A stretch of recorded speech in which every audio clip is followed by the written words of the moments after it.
चलिए 6वें से देखिएगा आप लोग।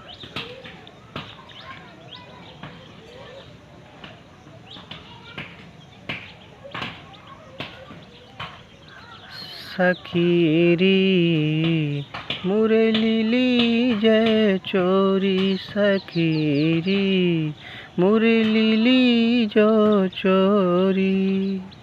जिन गोपाल कीन्हे अपने बस, प्रीत सबन की तोरी, सखीरी मुरली लीजै चोरी।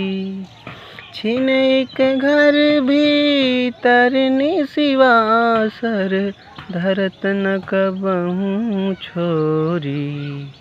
कबहूँ कर कबहूँ अधरनी, कट कबहूँ खोसत जोरी, सखी रे मुरली लीजो चोरी।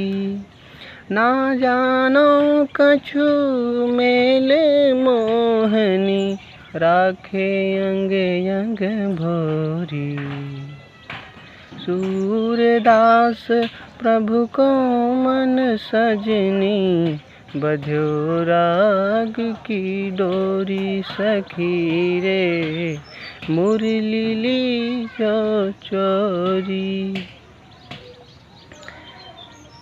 इस पद में गोपियों की बंसी के प्रति होने वाली ईर्ष्या को अंकित किया गया है। ध्यान दीजिएगा आप लोग, इस पद में गोपियों की बंसी के प्रति होने वाली ईर्ष्या को अंकित किया गया है। गोपियाँ आपस में बात करती हुई कहती हैं कि हे सखी, मुरली को चुरा लेना उचित है, मुरली को चुरा लेना उचित है। देखिएगा, सखी माने सखी, मुरली माने मुरली को, लीजिए माने लीजिए, चोरी माने चुरा लिया जाए। हे सखी, मुरली को चुरा लिया जाए। जिन गोपाल कीन्हे अपने बस, जिन माने जिस, गोपाल माने गोपाल को, अर्थात जिस मुरली ने गोपाल को कीन्हे माने कर लिया अपने बस में, जिस मुरली ने गोपाल को अर्थात कृष्ण को अपने बस में कर लिया, और प्रीत सबन की तोरी, और हम सभी से प्रेम संबंध तोड़ दिया है। और छिन एक घर भीतर निस्वासर, अर्थात उस मुरली को क्षण भर के लिए वे घर के भीतर रात दिन लिए रहते हैं। धरत न कबहूँ छोरी, धरत माने अपने से कभी अलग नहीं करते हैं, कभी हाथों में, कभी ओठों पे, कभी कमर में खोस लेते हैं। ना जाने कौन सा ऐसा मोहनी, कौन सा ऐसा जादू कर दिया उस मुरली ने कि राखे अंग अंग भोरी, कि श्री कृष्ण के, ना जाने उस मुरली ने श्री कृष्ण के ऊपर कौन सा ऐसा जादू कर दिया है कि वो श्री कृष्ण के अंग अंग में समा गई है। सूरदास प्रभु को मन सजनी, सूरदास जी कहते हैं प्रभु का मन तो, सजनी माने सखी, सूरदास जी कहते हैं कि हे सखी, प्रभु का मन तो बधुर राग की डोरी, राग माने प्रेम, प्रेम की डोरी से बंधा हुआ है। अगला देखिएगा, अब 7वें में देखिएगा आप लोग। उधो मोहि ब्रज बिसरत नाही, उधो मोहि ब्रज बिसरत नाही। वृंदावन गोकुल बन उपवन, सघन कुंज की छाही। उधो मोहि ब्रज बिसरत नाही। प्रात समय माता जसुमती अरु, नंद देखी सुख पावत। माखन रोटी दही सजायो, अति हित साथ खवावत। उधो मोहि ब्रज बिसरत नाही। गोपी ग्वाल बाल संग खेलत, सब दिन हंसत सिरा। सूरदास धनी धनी ब्रजवासी, जिनसे हित जतुतात। बुधो मोहि ब्रज बिसरत नाही। ध्यान दीजिएगा, यहाँ पर श्री कृष्ण के मन में विद्यमान ब्रज के प्रेम का वर्णन किया गया है। श्री कृष्ण के मन में विद्यमान ब्रज के प्रेम का वर्णन किया गया है। उद्धव के ब्रज से लौट आने पर श्री कृष्ण कहते हैं, जब उद्धव ब्रज से लौट कर आते हैं तो जब उनको सारी वहाँ की समाचार बताते हैं, वहाँ का सारा समाचार जब बताते हैं तो श्री कृष्ण को ब्रज की याद सताने लगती है और श्री कृष्ण उद्धव से कहते हैं कि हे उद्धव, उद्धव मोहि ब्रज बिसरत नाही, उद्धव मुझसे ब्रज बिसरत नाही माने भूलता नहीं, हे उद्धव मुझसे ब्रज भूलता नहीं। वृंदावन के गोकुल बाग बगीचे घने कुंजों की छाँव हमें याद आते हैं। प्रातः माने सुबह के समय माता यशोदा और नंद बाबा को देख करके जो सुख मुझे मिलता है, पावत माने मिलता है, माखन रोटी और दही सजाओ माने सजा करके, माखन रोटी और दही सजा करके अत्यधिक प्रेम के साथ मुझे खिलाते हैं। और गोपी ग्वाल बाल के संग खेलते खेलते सब दिन हंसत सिरात, सिरात माने बीत जाता था, गोपी ग्वाल बाल के संग खेलते खेलते सारा दिन व्यतीत हो जाता था। और सूरदास धन धन ब्रजवासी, सूरदास जी कहते हैं कि धन धन ब्रजवासी, उस ब्रज के वासी धन हैं जिनसे जत्तात माने यहाँ श्री कृष्ण, सूरदास जी कहते हैं उस ब्रज के वासी धन्य है जिनसे श्री कृष्ण का इस प्रकार का प्रेम है। अब आगे देखिएगा आप लोग।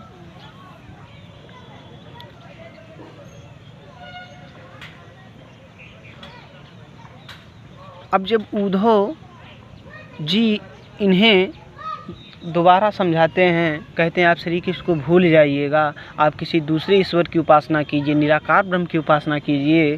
तो ये कहते हैं कि हे उद्धव, हम कैसे निराकार ब्रह्म की उपासना करें, हमारे पास तो एक ही मन था जो श्री कृष्ण के साथ चला गया, हमारे पास एक ही मन था जो श्री कृष्ण के साथ चला गया, अगर हमारे पास कोई और मन होता तो मैं किसी एक मन से तुम्हारी बात को समझ लेती। तो सुनिएगा आप लोग। तो गोपिकाएं उद्धव से कहती हैं कि उद्धव मन ना भये 10-20, एक हुतो सो गयो श्याम संग को अवराधे, उद्धव मन ना भये 10-20, इंद्र शिथिल भई केशव बीन, जेहु दिह बीन शीस, आशाला गिरहत तन श्वास, जीवहु कोट बरिस, उद्धव मन ना भये 10-20, तुम तो सखा श्याम सुंदर के, सकल जोग के ईश, सूर्य हमारे नन नंदन बिन, और नहीं जगदीश, उद्धव मन ना भये 10-20। कृष्ण के चले जाने पर विरह से पीड़ित गोपियों को उद्धव समझाते हैं, परंतु गोपियां मानने को तैयार नहीं हैं। ध्यान दीजिएगा आप लोग। इस पद में सूरदास जी लिखते हैं कि कृष्ण के चले जाने पर विरह से पीड़ित गोपियों को उद्धव समझाते हैं, परंतु गोपियां मानने को तैयार नहीं हैं। आइए देखते हैं। तो उद्धव की बात मानने में असमर्थता प्रकट करती हुई गोपियां कहती हैं कि हे उद्धव, क्या बताएं, हमारे पास 10-20 मन नहीं हैं, यदि होते तो एक मन से तुम्हारी बात मैं स्वीकार कर लेती। देखिए कैसे, उद्धव मन ना भये 10-20, हे उद्धव हमारे पास 10-20 मन नहीं हैं, हमारे 10-20 मन नहीं हुए हैं, हमारे पास 10-20 मन नहीं हैं। एक हुतो सो गयो श्याम, हमारे पास एक ही मन था जो श्याम के संग चला गया। को औराधे ईश, मैं किस मन से तुम्हारे बताए गए ईश्वर का आराधना करूं। इंद्र शिथिल भई केशव बिन, जी हमारी इंद्रियां केशव के बिना शिथिल हो गई हैं। जेहु देह बिन शीश, जैसे शरीर के बिना शीश अलग हो जाता है, जैसे शरीर से सिर अलग हो जाता है, उसी प्रकार श्री कृष्ण के बिना हमारी अवस्था हो गई है। आशा लाग रहत तन श्वासा, हमारी आशा लगी है और शरीर और श्वास चल रही है। आशा लाग रहत तन श्वासा, अर्थात मेरी एक आस है, इसीलिए हम जीवित हैं, हमारी श्वासा चल रही है, जीवों कोट बरिस, हम करोड़ों वर्ष तक जीवित हैं। और तुम तो सखा श्याम सुंदर के, तुम तो श्री कृष्ण के मित्र हो, सकल योग के ईश, समस्त योग माने योग के, ईश माने ईश्वर, अर्थात समस्त योग के ईश्वर तुम कहे जाते हो। सूर हमारे नंदन बिन और नहीं जगदीश। सूरदास जी कहते हैं कि गोपिका के शब्दों, गोपिका उद्धव से कहती हैं कि हमारे नंद, नंदन माने नंद के पुत्र श्री कृष्ण के बिन माने अलावा और नहीं जगदीश, मेरा कोई और भगवान नहीं है, जो कुछ है मेरे वही हैं। अगला देखिएगा। अब इसमें देखिएगा 9वें में यहाँ पर योग साधना का उपदेश देने के लिए आए हुए उद्धव से गोपियाँ कहती हैं। यहाँ पर योग साधना का उपदेश देने के लिए आए हुए उद्धव से गोपियाँ कहती हैं। उपदेश देने के लिए वो आए हैं, परंतु उल्टा उन्हीं को समझाने लगती हैं। क्या समझाती हैं देखिए। उद्धव जाओ तुम्हें हम जाने, हे उद्धव तुम जाओ हमने तुमको जान लिया। श्याम तुम्हें हो को नहीं पठयो, श्याम ने तुमको यहाँ नहीं भेजा है, तुम ही बीच भुलाने, तुम तो रास्ता भटक कर चले आए हो। ब्रज नारी से जोग कहत हो, ब्रज के नारी से योग की बात कहते हुए बात कहत न लजाने, तुमको लज्जा नहीं आ रही है। और बड़े लोग न विवेक तुम्हारे, तुम लोग बड़े लोग हो परंतु तुम में ज्ञान बिल्कुल नहीं, विवेक माने ज्ञान, ऐसे भये अयाने, ऐसे अज्ञानी की तरह बने हुए हो। हमसे कहिले ही, हमसे आपने कहा हम सही के, हमने सहन कर लिया। जी गुण लेव सयाने, इस गुण रहस्य को किसी दूसरे से मत कहना। और कह अबला, कहा हम तो एक अबला, और दूसरी दशा दिगंबर। दशा दिगंबर का मतलब होता है वस्त्रहीन दशा, इसका संविच्छेद करोगे तो इसका वस्त्रहीन दशा निकलता है। कहाँ हम तो एक अबला, दूसरी हम लोग की वस्त्रहीन दशा मस्ट करो पहचाने, हमारे ऊपर कुछ तो दया का विचार करो। और साच कहो तुमको अपनी सो, मैं सच कह रही हूँ तुमको अपनी सौगंध दिलाकर, बूझती बात निदाने, सच सच बताओ हंसी मजाक नहीं कर रही हूँ। सूर्य श्याम जब तुम ही पठाओ तब नहीं को मुस्काने। सूरदास जी कहते हैं जब श्री कृष्ण ने तुमको यहाँ भेजा था तब क्या वो मुस्कुराए थे कि नहीं, क्या वो तनिक भी मुस्कुराए थे कि नहीं। अगला देखिए। जिस तरह से मैंने लय पूर्वक कहा है उसी तरह से सारा है, ठीक है, तो ध्यान दीजिएगा, टाइम ज़्यादा वेस्ट होता है, वीडियो काफ़ी लंबा हो जाएगा। आगे देखिएगा। निर्गुण कौन देश को वासी, निर्गुण कौन देश को वासी, और मधुकर कही समझाई सौदे बूझत साच न हासी। ध्यान दीजिएगा, इसमें क्या है, अब इस पद में निर्गुण भक्ति का खंडन तथा सगुण भक्ति का प्रतिपादन किया है सूरदास जी ने। और इस पद में ये बताया है कि निर्गुण ब्रह्म का उपदेश देने आए हुए उद्धव से गोपियाँ पूछती हैं कि हे उद्धव, जिस निर्गुण ब्रह्म की बात हमसे कह रहे हो वे किस स्थान के रहने वाले हैं, हम तुम्हें सौगंध देकर पूछ रही हैं, हंसी मजाक नहीं कर रही हैं, इसलिए ठीक बात को समझा दो। उस निर्गुण का कौन पिता है, कौन माँ है, कौन स्त्री है, कौन दासी है, उसका कैसा रंग है, कैसी वेशभूषा है, और वे किस रस को चाहने वाले हैं। हे उद्धव, ये तुम हमसे झूठी बात कहोगे तो अपने किए हुए का, अपने दुराचरण का फल स्वयं ही पाओगे। इसलिए सूरदास जी कहते हैं गोपियों की बात सुनकर उद्धव मूर्खों के समान चुप रह गए और उनकी समस्त बुद्धिमत्ता नष्ट हो गई। देखिए कैसे।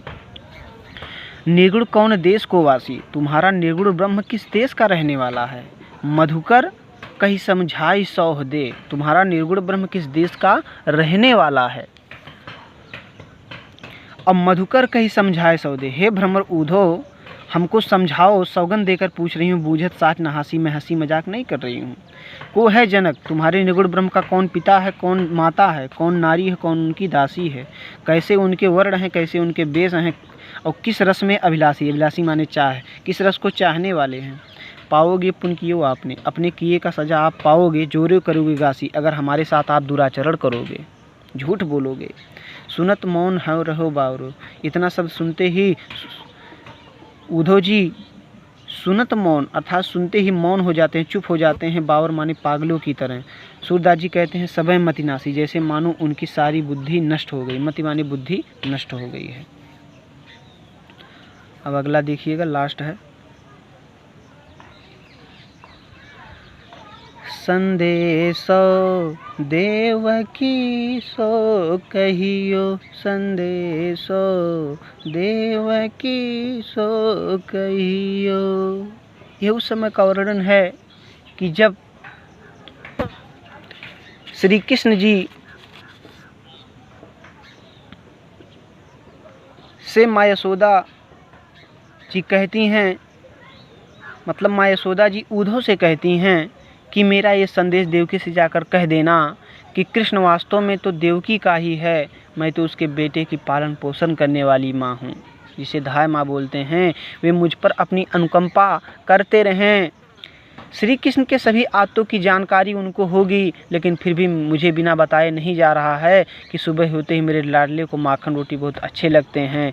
तेल उपटन और गर्म जल को देखते ही वो भाग जाते हैं। उस समय जो वो मांगते हैं वही मैं देती हूँ। तब धीरे धीरे वे स्नान करते हैं। महाकवि सूरदास के शब्दों में यशोदा कहती हैं कि हे उद्धव सुनो, मेरे हृदय में रात दिन ये चिंता लगी रहती है कि मेरा अत्यंत दुलारा श्री कृष्ण वहाँ संकोच का अनुभव अवश्य करता होगा, इसलिए उसकी इच्छाएं पूरी नहीं हो पाती होंगी। इसलिए मेरा आपसे निवेदन है कि आप मेरे इस संदेश को जरूर सुना देना देवकी से। देखिएगा,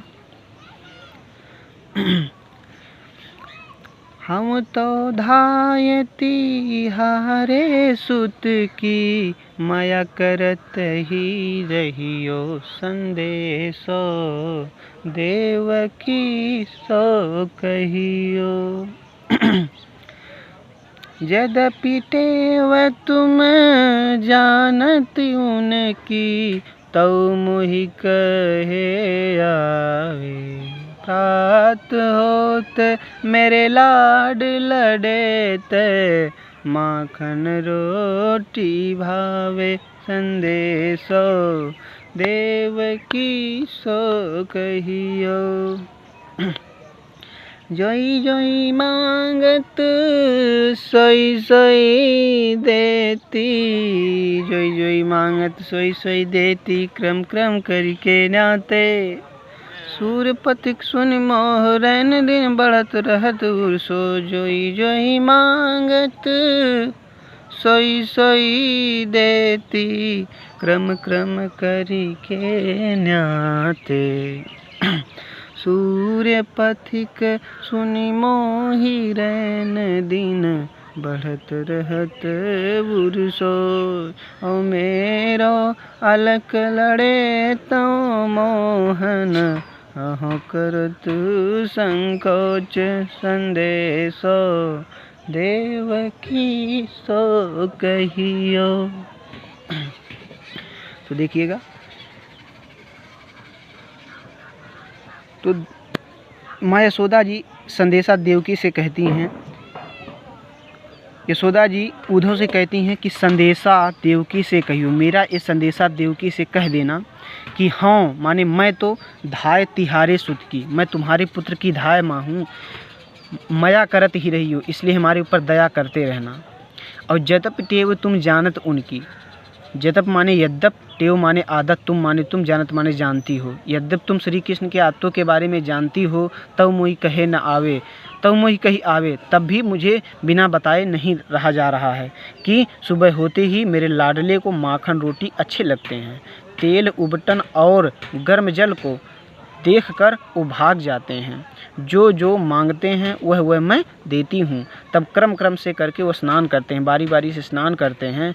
सूर्य पथिक सुनि मोह रौन दिन, सूरदास जी कहते हैं कि सुनो उद्धव, रात दिन मेरे हृदय में सोच बना रहता है, उर माने हृदय में सोच बना रहता है कि मेरा अत्यंत लाडला श्री कृष्ण वहाँ संकोच का अनुभव अवश्य कर रहा होगा, अर्थात उसकी इच्छाएं पूरी नहीं हो पाती होंगी।